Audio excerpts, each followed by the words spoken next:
All right, guys. WMAP. So I had to break into Chris Miles, but I'll get back to that interview right there. He was saying some pretty cool stuff. But as I told you guys, I told you earlier in the day that this was going to happen, and in a couple seconds, I am. I'm going to have Doug Herald back on the phone, and we're going to sit down with him and talk to him for a while. Now, this gentleman is one of those guys that, you know, when you're out there, I don't know what you guys do for a living. I don't know if you're a plumber, if you're driving a taxi. I don't know what you're doing, but when you get up in the morning sometimes and you know that you're going to be doing a certain thing and that makes you feel pretty cool, like you look forward to the day. Well, that's what I got going on, because this gentleman, Doug Herald, has a story in which this is what I've been trying to tell you guys for the past almost a year, I guess. And it's what this station is based on. He has that story, and there's so much to it. But real fast, you guys know what I have to do. I have to play a station ID, and I'll come back and I'll tell you more about that in a minute, so stay tuned. My name is Casey Armstrong, and I am the CEO and I am the voice of WMAP Radio, which stands for the world's most amazing people. When we started this station, the whole idea was we're trying to inspire you with stories of everyone else. Look, everybody has a story. There's something special about everybody. I don't care who you are. And that's the truth right there. And I told you that I had a great guest, and I do. Doug Herald is an author. He is an entrepreneur. He is a speaker. He is a story. He used to work on the farm, and every job that he got when he decided to leave the farm, he did his best, and he worked really, really hard, and got promoted to the next job. Same thing, work ethic. Got to the top, promoted, next job, and did this his whole career. And he grew up not really having all the amenities and the luxuries that a lot of people did. He was just a hard worker, and he was taught by his mom who and his grandparents who put it in him, this work ethic and this perseverance, determination. And I wish I could interview them too, because of what Doug has become. So, guys, with no further ado, it's my honor and my privilege to welcome back to the program Mr. Doug Herald. Hey, Doug, what's going on, buddy? Hi, Casey. How you doing, buddy? I'm doing well. I'm glad that you're on the phone, and all is well. How's things in Kentucky? As Elvis would say, it's a rainy day in Kentucky, but it's okay. Everything is good. All right. So, Doug, let me go back and let me refresh the audience here. Now, we talked a little bit the other day, and we started to talk briefly about your story. And today, I kind of want to talk about, just to touch on that a little bit, just to refresh the audience, but then to get into a lot of the things that you're doing today, especially the speaking and everything with time and eternity. So take me through it. So you are born on a farm, and how long before you are thrown into doing duties and working on the farm? Well, you know, as soon as you're able to do something when you're on a small family farm, and what you grow and what you butcher is what you live on. So I don't know. I like to tell folks I thought my name was Milk the Cow until I was 13. But when you're old enough to get on a tractor and sit and just steer, you do that while everybody else throws hay on the wagon or tobacco on the wagon. And then, you know, so, I mean, obviously you're, you know, at 5 or 7, you're doing something. At probably 12 or 13, you're actually productive. And, you know, and as we talked about on Saturday night, it's, you know, one of the, you know, out of everything, you know, I always swore when I got off the farm I'd never go back. But now looking back, you know, through my 50 years, just the work ethic, that it taught me, the principles, the character, it was invaluable. And, you know, as I had said, you know, my dad left when I was an infant, and we were pressed to go back, my mom and my brother and sister and I, to live with our grandparents and my mom's younger brother in literally a 4-room house of about 700 square feet or so, and I was probably 9 or 10 years old before we had indoor plumbing, and like I told you, financially we were poor, but we were never hungry, and really with work ethic and family, we were wealthy in a small little town called Grants Lick, Kentucky, that I hope to make famous one day. But as a young boy, you start working and you start adding value to the family because you're sort of all in it together. I mean, you're burning wood to stay warm in the in the winter time. So just as probably 7 or 8, I was big enough to actually work and add value, and certainly by 12 or 13, you're doing almost everything that a man does, and and unfortunately now we let adolescents draw out till about 25 or 30, which is a little bit beyond me. But I'm really thankful for that and for the opportunity to learn how to work. And I'm not really maybe the smartest guy in the world, but I figure I could outwork anybody, and that's really paid off over the course of my lifetime. Mm-hmm. Definitely has. Hey, Doug, what do you think you have to grow up fast because you were introduced into responsibilities and working at such an early age? Yes and no. I mean, I had to grow up fast, because you have to take some responsibility. But in a lot of ways, we worked really, really hard, but we played really, really hard. I mean, we all played sports, and but you always worked first. And I guess with work and play, those 16 or 18-hour days was even in my teenage years. So I've just never stopped those. But I don't ever want it to come off like it was childhood work abuse. I mean, we played a lot. And my mom always made sure we were in knothole and we were in basketball, but we also worked a lot, and that's just part of growing up on a family farm. But yeah, growing up fast. But also my mom and my grandparents worked hard to make sure we had the extracurricular activities, around sports, and sports was certainly a big deal, certainly in Kentucky with basketball and not baseball. Mm-hmm. So although we learned responsibility really, really early, we also were given the privilege to make sure. And I look back on it now, and I never thought about it until right now. We really literally played ball. I mean, I played football in high school, and I don't even know where that money come from, Casey. But they always made sure we were at practice, and they always made sure we were at the games. And honestly, before this very minute, I'd never thought about that. Really? But I appreciate that. But we always did. But we always worked hard, and we always understood those character traits and those principles. But we always was given the privilege, and maybe because my grandfather loved sports so much, we were always given the privilege of playing ball. And my uncle, who's only 3 years older than me, was really a superstar athlete that went and played basketball and baseball on scholarship.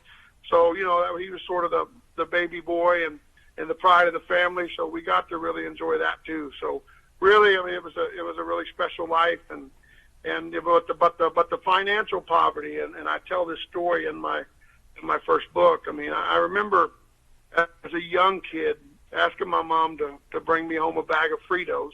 And at that time, Fritos were 30 cents. And I remember my mom got home, and I went out to her car. My mom was sitting out there with tears in her eyes.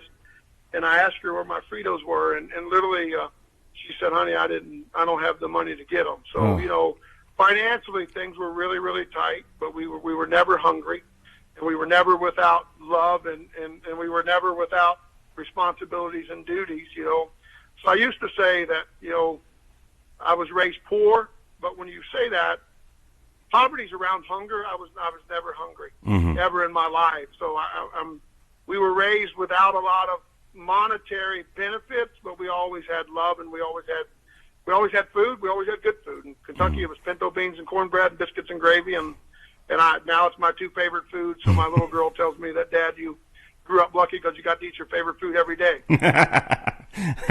That's cool. I'm just thinking as you were talking, what a lady your mom must have been, and how proud she must have been of her family, and how much you took from the strength of your mom.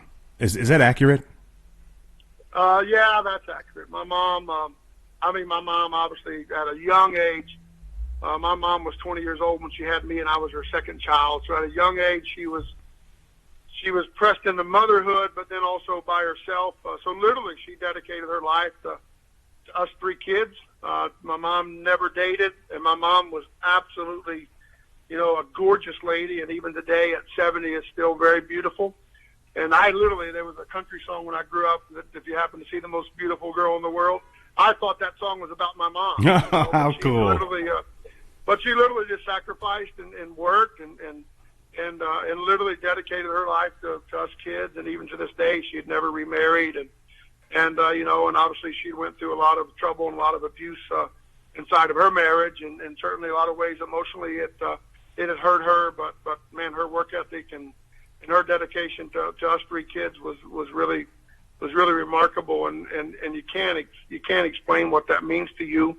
But obviously, as I look back and I realize, through a lot of emotional work that my mom did absolutely the best that she did, and inside of that, she just literally dedicated her life to three kids, and literally never had a life for the better part of 22 years outside of us three kids and raising us. So, what do you say about that? It's very humbling, and I'm very thankful because nowadays a lot of people won't even take responsibility for their kids, let alone have a mom that would dedicate her whole life to three kids.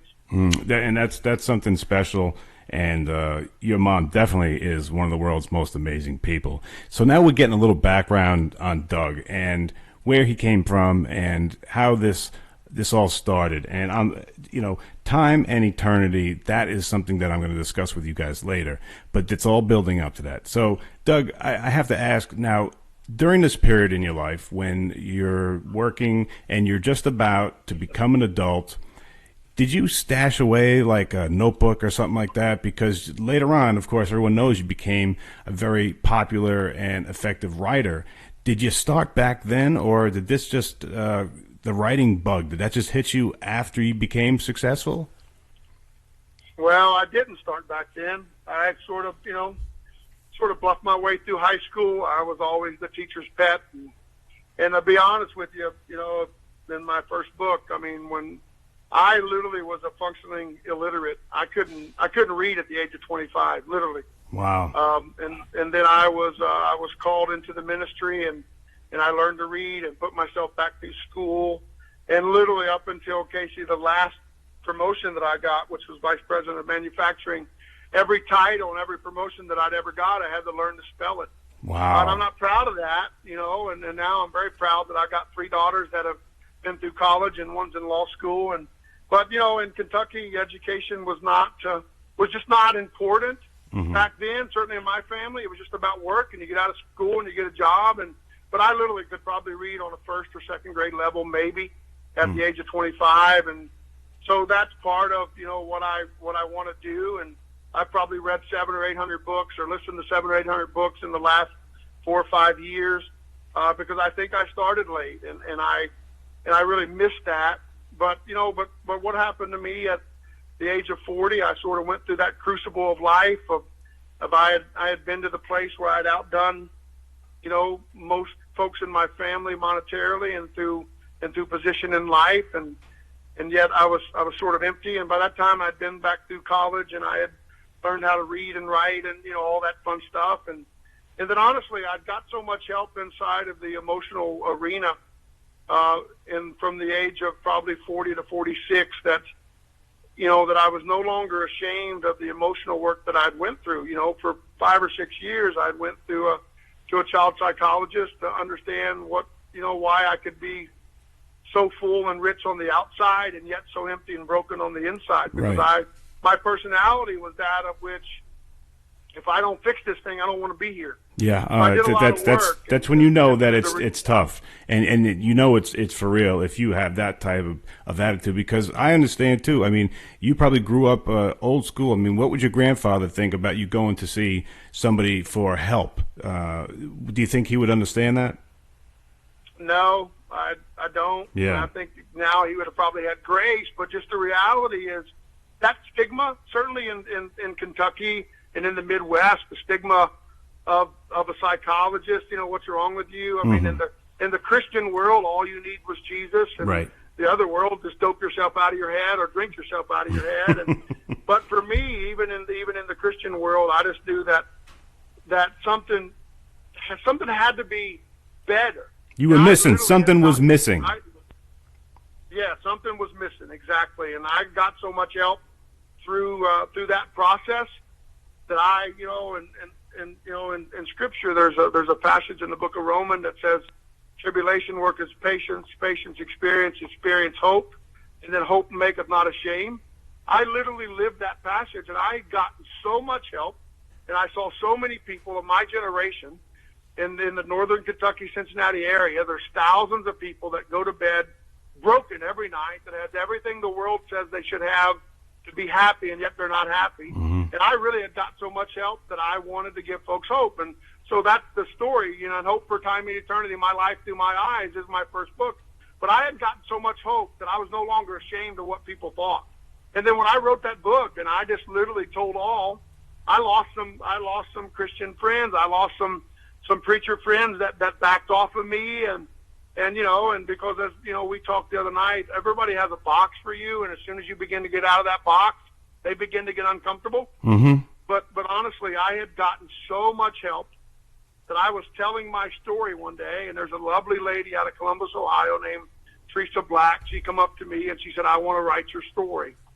And I didn't even know that I had a story, but that was the seed that started. And along with Teresa Black and Dr. Bobby Sparks, I finished that book, and I just told my story. And my goal is for folks to understand what they struggle with in their 40s and 50s is normal. It's normal to struggle.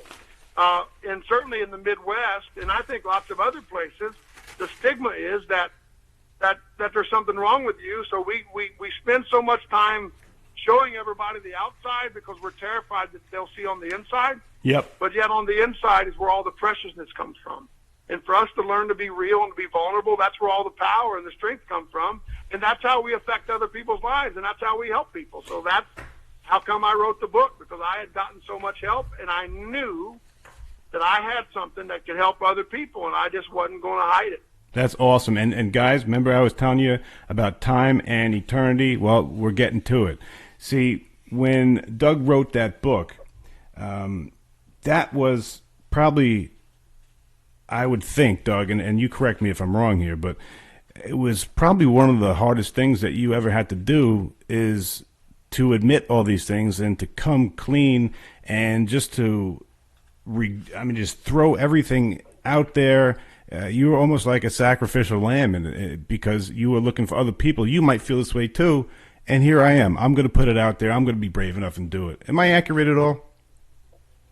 No, you're exactly right. Okay. And then, but honestly, we live in the greatest country in the world, and for folks to have everything that they could ever imagine in life and still be broken on the inside, we don't have to live that way, Casey. And I just learned that. And honestly, there's, I talked about my dad and my story, and when I began to go through my emotional health, my dad had just gotten Alzheimer's. So when I got the questions, he was unable to answer them, and then that bothered me. I mean, and for a little bit I got angry. I mean, you sort of go through the process of, I got angry, and then, my dad passed away a couple of years ago, and I just told the story, and it's my story and how I felt, and it really, every son wants a relationship with his dad. Yep. And I never had that. And then when my dad passed away a couple of years ago, it was on a Tuesday, and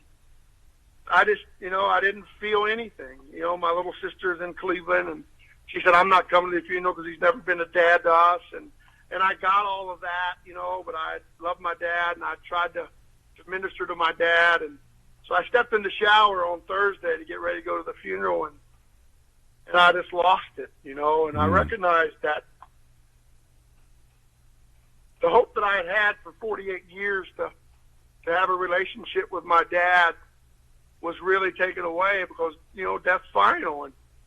And there's something inside of a boy that just naturally wants a relationship with his dad, and I never had that. And you know, and I'm thankful I had my grandfather for almost 19 years, but there's just something that God puts in there, that relationship, you know, and I never had that. And when I recognized that, it was really final for me, and it was another stage in life. But when I wrote about my dad in the book, and my dad never paid child support, he was never around. He would come around at Christmas and give lots of candy and stuff my mom could never afford, and really it just sort of made us bitter, because you know the rest of the year we struggled, you know, and you know, so you know, if you go to Amazon, there's one really, really ugly review, and that's from my dad's sister, my aunt, and I get it, and I don't have no hard feelings, and I'm not, you know, I love my dad. I get that my dad did the best he could do with what he had. Unfortunately, it wasn't very much to help affect, you know, his children. You know what I mean? Yeah, and that was by Fran, right? Yeah, that was by Fran. That's my Aunt Fran. Yeah, well, I chose not to look at that. I chose to look at things like this. Guys, listen to this. Amazing. This book changed my life. A must-read for everybody breathing. A book that will resonate with and touch anyone. There's so many on here that are so positive, that you really had an effect on people. And regardless of what you were going through, Doug, you really have changed lives so far. And with Life in Eternity, you're going to do more. And I think it's probably about the time where you start telling me about what Life in Eternity is.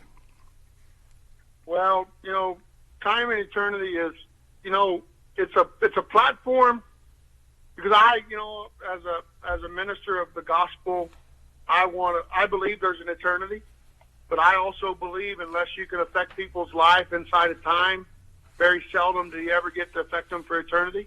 Mm-hmm. And you know, they taught me in Bible school that nobody really cares what you know until they know that you care. And that's the time part of the ministry. You know, we're trying to work in West Africa, we're trying to work in St. Lucia, we're trying to work here in Cincinnati to really make a difference inside of people's lives. Because, you know, my favorite book, Christ said, "As I loved you, so you love one another." In our generation, Casey, when you talk about love, they think about physical contact. Mm-hmm. But when God talks about love, it's an unconditional love, that you love because you want to see people helped. And, you know, and as I told you the other day, for the first 45 years of my life, I did for folks because I wanted to be loved. Yep. But when I got an understanding of that I was good enough and that I was lovable, now I do for folks because I love, and there's no longer any hooks there. Mm-hmm. So we need to love without a motive of a hook. We need to love just because that's what we're supposed to do. And then eventually, if you help people and teach people how to fish, and we've done a lot here in the Cincinnati area around poverty and around, you know, giving people a hand up instead of a hand out, going to Senegal and West Africa and begin to build manufacturing sites. And, you know, that's what I do for a living, you know, and to begin to show people how to make a living, how to create a business. And then all of a sudden, you know, I believe that, and I've seen it throughout my career, when you just help people and you just love people and you invest in their lives, when a time comes for them to need prayer, or a time comes for them to have a question, if it ever comes, and maybe it never comes, but when it does come, they know who they can come to, and they know who they can trust, and that's the eternity side of it. But unless we affect people inside of time, they're never going to trust. I mean, you're not going to trust a stranger or somebody that's not trustworthy with your money. So you're certainly not going to trust them with what you're thinking about the afterlife, or what you're thinking about your troubles and your struggles. But I've seen, you know, one of my good friends is Kenny Wall, and Kenny's just he's a biker type, and he was my electrician forever. And Kenny called me one day and asked me to come to the hospital. They were going to unplug his newly born grandbaby.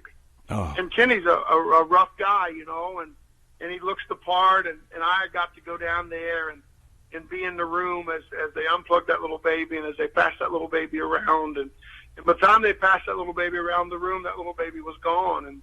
And I got to pray with that family, and I got to do the funeral for that family, and that was probably 10 years ago, and literally tonight, if I called Kenny Wall, he would kill for me. And, because I was there for him in the time of his need without a motive other than I just want to love you and I want to be there for you. And if we can affect people inside of time, for us to help people with their needs, not their wants, and that's around the servant leadership piece.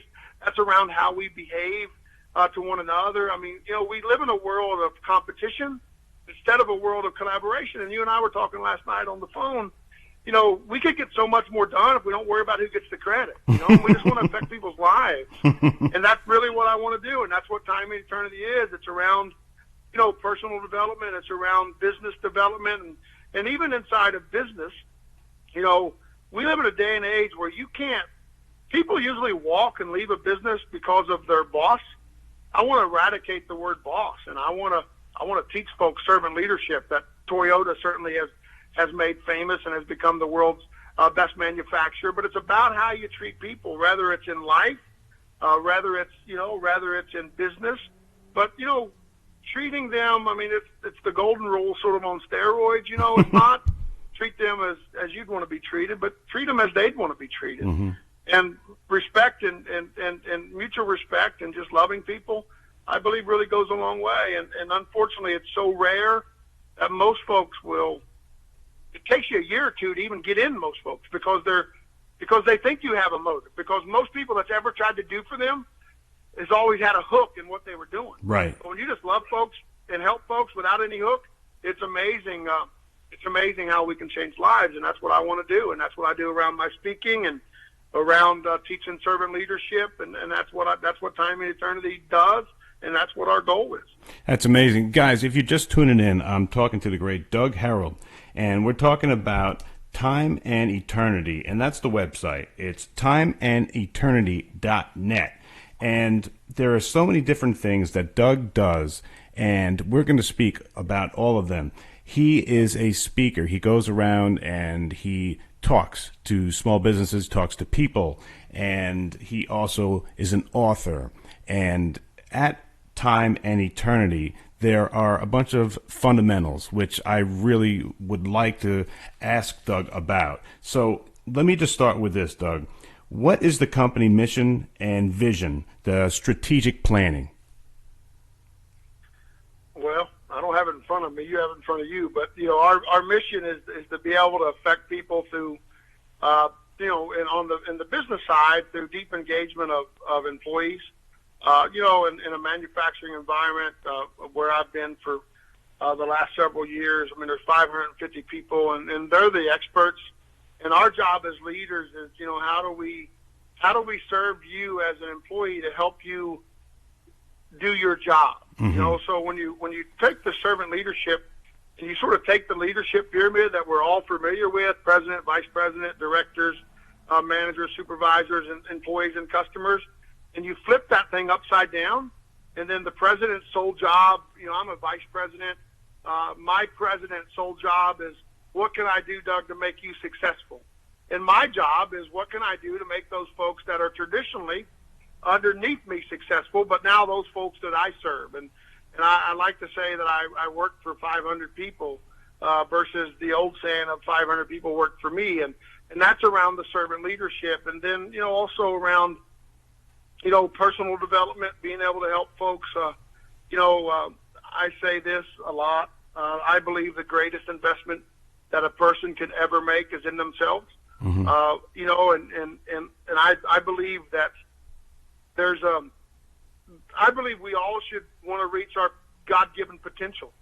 And I believe if we reach our potential that we can affect people's lives. And I believe, and a lot of folks, when you say the greatest investment you ever make is in you, the first thing they think about is, well, that's selfish.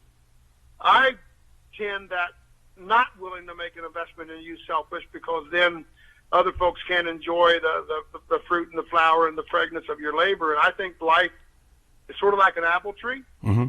And if we don't invest inside of that apple tree, eventually, Casey, if we just give and give and give and give and give, two things happen. As a leader, all of your people hit a glass ceiling because you stop growing. You're either green and growing or ripe and rotting. And then, as a person, you give and give and give and give in order to fulfill somebody loving you or wanting to be loved. And then eventually, because you don't have enough, personal identity, or you don't know who you are enough, eventually you give till you got nothing else to give. And then that's when suicide comes, or that's when nervous breakdown comes, or that's when you're on antidepressants. So if we invest inside of ourselves and we'll give back, it's sort of like the fertilization of an apple tree. So if we'll invest and we'll give back around personal development, we'll give back around study. I mean, like I told you, I probably go through 3 or 4 books a week, literally. A lot of that is Car University, but I do that because I give a lot of myself. In order to have fresh stuff, in order to be fresh myself, I got to keep feeding. Yeah. I mean, every day you got to eat, and every day you got to take a shower. If not, you get hungry and you stink. I believe that life is to be led continuously improving, and I think that the greatest thing we can do is invest in ourselves. And then, because of all the investment that I've made, other folks get to enjoy the fruit and the flower and the fragrance of a life that's been well lived. I say this often. When we were born, the world laughed and we cried. And I believe we should live a life that when we die, the world should cry and we should laugh. And the only way you do that is by reaching your full potential. And the only way you do that is by continually to grow. That's good point. Hey, Doug, do you work with mostly individuals or small businesses? Both. I love coaching. I love coaching small businesses, which a lot of times are individuals. But certainly, I get constant phone calls and I get constant opportunities to help folks. And there's folks that, if you notice, and I know you know this, Casey, but every successful person in life, if you look in their life, they have a coach, and they have, a lot of them have multiple coaches, because they want to be successful. And, a mentor, or a coach is really, really valuable. And to figure out where you want to be the next 5 years and to begin to build a plan in order to get there, I think is critical. And as far as a coach and a mentor, you want to get somebody that can help you get to where they are. And as you begin to grow, your friends and your life will change because they'll burn off and you'll keep growing. But, I got a mentor in Scotland, Dan Pena, that says, show me your friends and I'll show you your future. And it's about who you hang around with, and it's about who you want to emulate and who you want to be. And if somebody's not where you want to be, why would you listen to them? Right. But if somebody's at a place that you'd like to be, why wouldn't you listen to them? And I told you the other night, I think the greatest, one of the greatest benefits of being raised by my grandparents is I was raised around my grandfather and lots of old people in our community. And as a young man, you were taught to show respect. So that means you didn't speak a whole lot. So you listened, and you learn a lot more by listening than you do talking.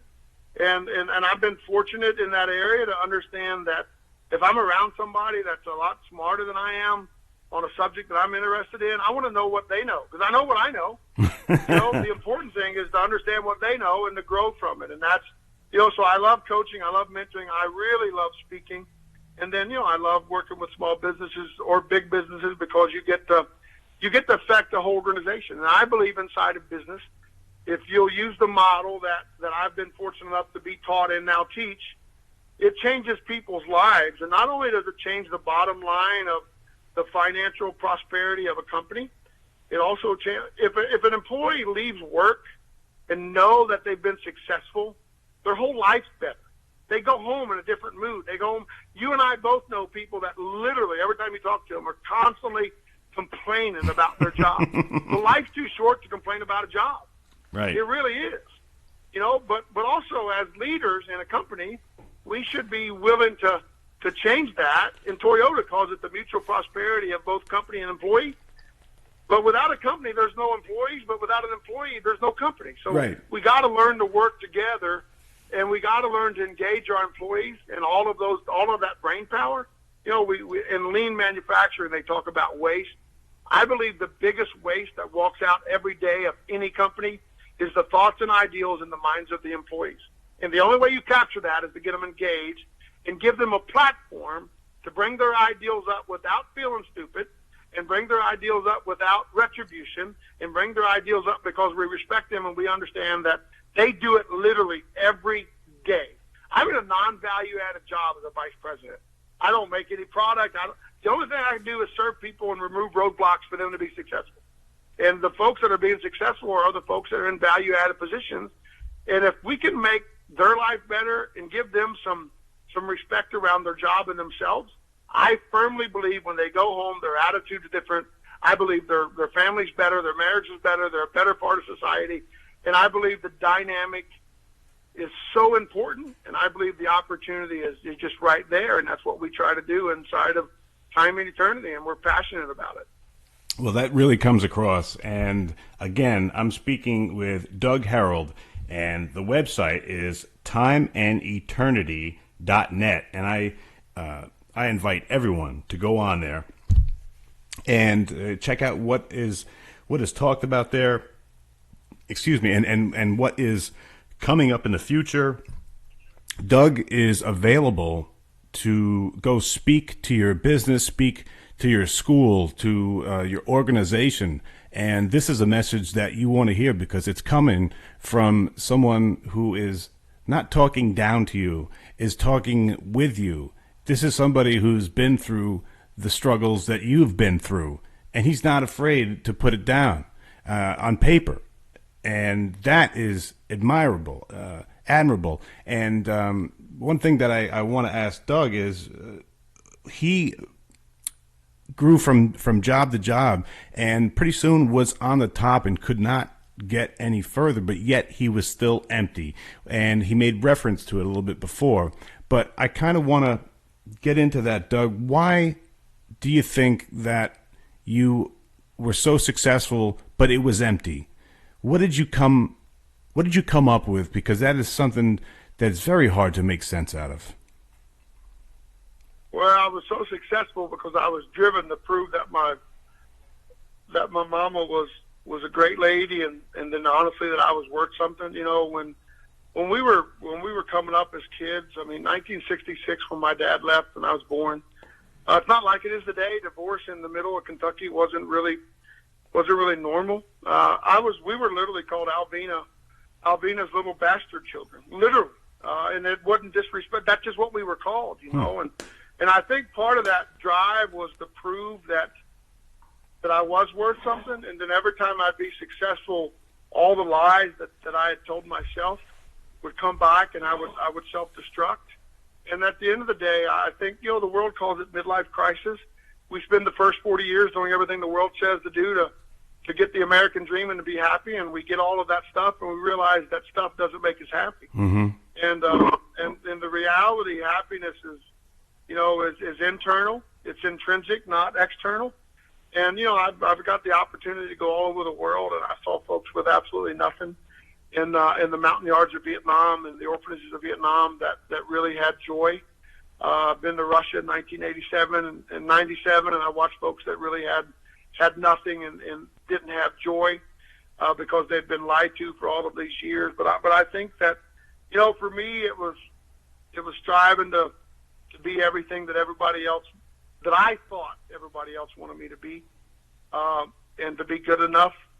And at the end of the day, every time I'd reach a certain height, you know, everybody else would think, you know, man, he's really something on the inside. I still had that feeling of not being good enough, and I had to go back and work through those things. And that's why, you know, in my first book, you know, and folks can get the book by emailing Bobby info at Time and Eternity, and honestly, you know, Dr. Bobby Sparks is my partner, and she's just incredible. And Casey, great lady. If some of your listeners can't afford a book, you email Bobby and we'll get you one. If you can afford it and you don't want to pay for it and you lied to us, that's on you. I don't care. but if somebody really, you know, wants a book that I believe that can help them, and that's why I wrote the book. I didn't write the book to make money. I wrote the book to change lives. And if somebody's listening to this program and you're struggling, and it's like, I don't know what the book is, $9 or $10 or something, and it's like, I can't afford, you know, if you email Bobby, we'll ship you a book. Wow, we'll pay that's so for nice. It doesn't matter. You know, you reap what you sow, and I figure if we sow goodness, we're going to reap goodness. And but there's a lot of help in that, and a lot of the help comes from understanding that some of the emptiness that all of us feel at times is normal.